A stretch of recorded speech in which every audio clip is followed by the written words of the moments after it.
किसी नगर में एक सेठ रहता था। उसके पास लाखों की संपत्ति थी, बहुत बड़ी हवेली थी, नौकर चाकर थे, फिर भी सेठ को शांति नहीं थी। एक दिन किसी ने उसे बताया कि अमुक नगर में एक साधु रहता है। वह लोगों को ऐसी सिद्धि प्राप्त करा देता है कि उससे मनचाही चीज़ उसे मिल जाती है। सेठ उस साधु के पास गया और उसे प्रणाम करके कोई निवेदन किया, महाराज, मेरे पास पैसे की कमी नहीं है, पर फिर भी मेरा मन बहुत अशांत रहता है।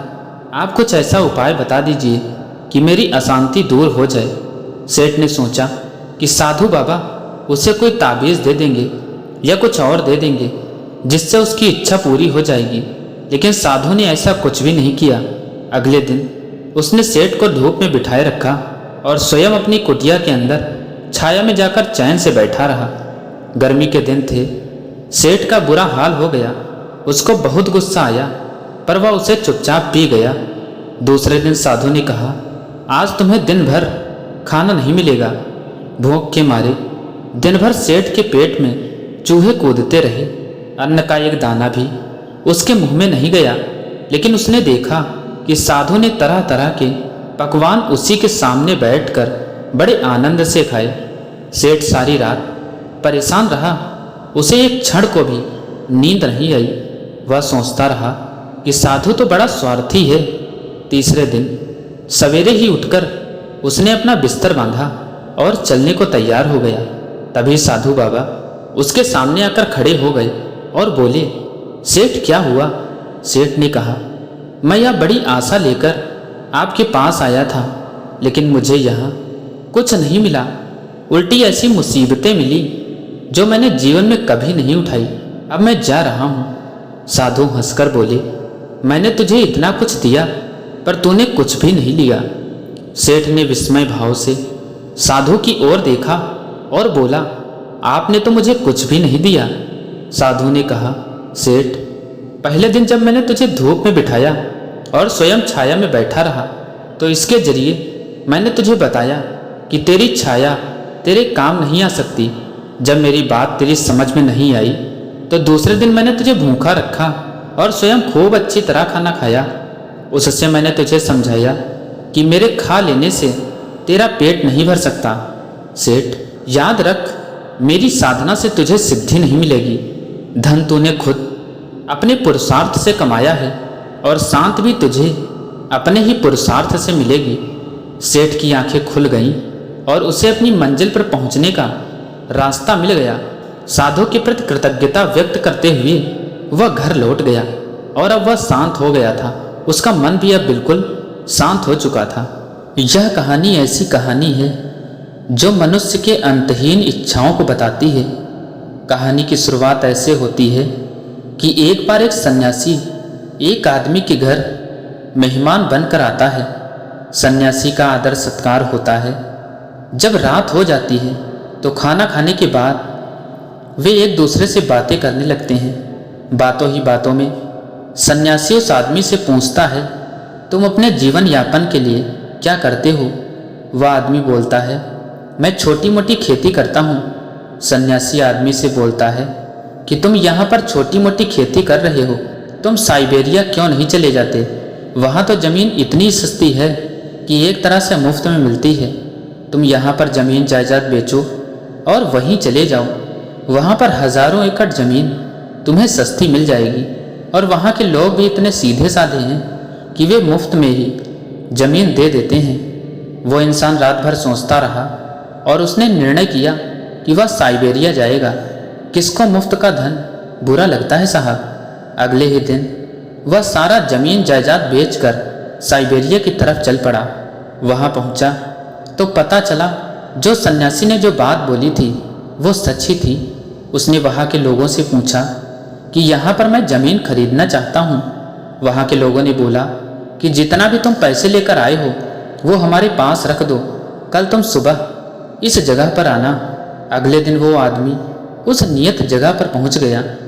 वहाँ के लोगों ने उससे बोला कि तुम्हारे लिए यह सुनहरा अवसर है, ये मेरी पूरी ज़मीन तुम्हारी हो सकती है, लेकिन शर्त यह है कि सूरज उगते ही तुम्हें अपनी यात्रा शुरू करनी है और शाम को सूरज डूबने से पहले वापस उस जगह पर पहुंच जाना है जहां से तुमने यात्रा की शुरुआत की थी। जितनी जमीन तुम यात्रा करके घेर लोगे उतनी जमीन तुम्हारी हो जाएगी। रात भर वह आदमी सो न सका। रात भर वह योजनाएं बनाता रहा कि कल मैं कितना जमीन घेरूंगा। सुबह उठते ही सारे गांव के लोगों की भीड़ इकट्ठा हो गई। सूरज जैसे उगा वह आदमी चलना शुरू किया। कुछ दूर चलने के बाद अब वह दौड़ने लगा। वह रास्ते के लिए अपने साथ खाना पानी सबका इंतजाम कर रखा था। उसने निर्णय कर रखा था कि आज मुझे रुकना नहीं है, बस दौड़ना है। वह दौड़ता चला जा रहा था। उसने सोचा कि 12 बजे के बाद से वापस आना शुरू करूंगा, लेकिन जब 12 बज गए तो उसने सामने देखा कि उससे भी ज़्यादा उपजाऊ जमीन तो आगे और पड़ी हुई है। उसने सोचा और जमीन घेर लेता हूँ। अभी तक उसने खाना भी नहीं खाया था। उसने सोचा कि खाना खाने में समय क्यों बर्बाद करूं। उसने खाना भी नहीं खाया, पानी भी नहीं पिया, रास्ते में ही फेंक दिया। अब 2 बजने को थे। लौटने का मन तो नहीं हो रहा था। आगे उसे और भी सुंदर जमीन दिखाई दे रही थी, लेकिन लौटना तो पड़ता ही, क्योंकि शर्त थी। वह 2 बजे से वापस लौटना आरंभ किया, लेकिन अब वह घबराया क्योंकि उसने अपनी सारी ताकत पहुंचने में लगा दी थी। सुबह से दौड़ रहा था, वह पूरी जान से दौड़ा था। अब वह थकने लगा था। उसको अब चिंता होने लगी कि पहुंच जाऊंगा उस जगह पर या नहीं। अब सूरज डूबने को था। वह अपनी मंजिल से ज़्यादा दूर नहीं था। उसे लोग दिखाई दे रहे थे और वो चिल्ला भी रहे थे कि भागो भागो, सूरज डूबने वाला है। सही में बहुत ही सीधे साधे लोग रहे होंगे, क्योंकि कोई और होता तो ये सोचता कि वह यात्रा पूरी ना कर पाए, लेकिन वो लोग तो उसका प्रोत्साहन बढ़ा रहे थे। उस इंसान ने अपनी आखिरी दम लगा दी। वह और तेज भागा। इधर सूरज डूब रहा था, उधर वह भाग रहा था। वो जमीन पर गिर पड़ा। सूरज की आखिरी कोर क्षितिज पर रह गई थी। अब वह अपने शरीर को घसीटते हुए आगे बढ़ने लगा, लेकिन जैसे ही उस जगह पर पहुंचा वहां सूरज डूबा और वहीं पर उसने दम तोड़ दिया। सारे गांव के लोग, जिन्हें वह सीधे साधे लोग समझता था, वे हंस रहे थे। वे एक दूसरे से बात करने लगे। यहाँ तो हर दिन ऐसे पागल लोग आते रहते हैं, या कोई अपवाद नहीं है। यहाँ आज तक कोई ऐसा आदमी नहीं आया जो इस जमीन का मालिक बन सके। इस कहानी से हमें यह सीख मिलती है कि यह कहानी हमारी कहानी है, हमारी जिंदगी की कहानी है, हम सबकी जिंदगी की कहानी है। यही तो हम कर रहे हैं, दौड़ रहे हैं कि कितनी जमीन घेर लें, कितना पैसा इकट्ठा कर लें। 12 भी बज जाते हैं, दोपहर भी आ जाती है, लौटने का भी समय होने लगता है, मगर हम सोचते हैं कि थोड़ा और दौड़ लें। ना हमें खाने की फिक्र है, ना हमें प्यास की फिक्र है। हमारे पास जीने का समय कहाँ है। जिंदगी मिली है जीने के लिए, और हम हैं कि केवल पैसे इकट्ठा करने में ही लगे हैं। गरीब मर जाते हैं भूखे और अमीर भी मर जाते हैं भूखे। यहाँ कभी कोई नहीं छिपाता। जीने के लिए थोड़ी विश्रांति चाहिए, जीने के लिए थोड़ी समझ चाहिए। जीवन मुफ्त नहीं मिलता, इसका बोध चाहिए।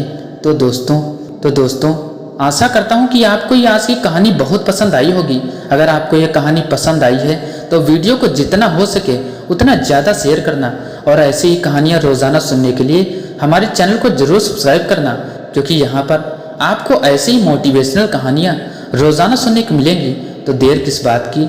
जिन दोस्तों ने चैनल को सब्सक्राइब नहीं किया वो चैनल को सब्सक्राइब करें और वीडियो को ज़्यादा से ज़्यादा लाइक करें। वीडियो लास्ट तक देखने के लिए आप सबका बहुत बहुत धन्यवाद।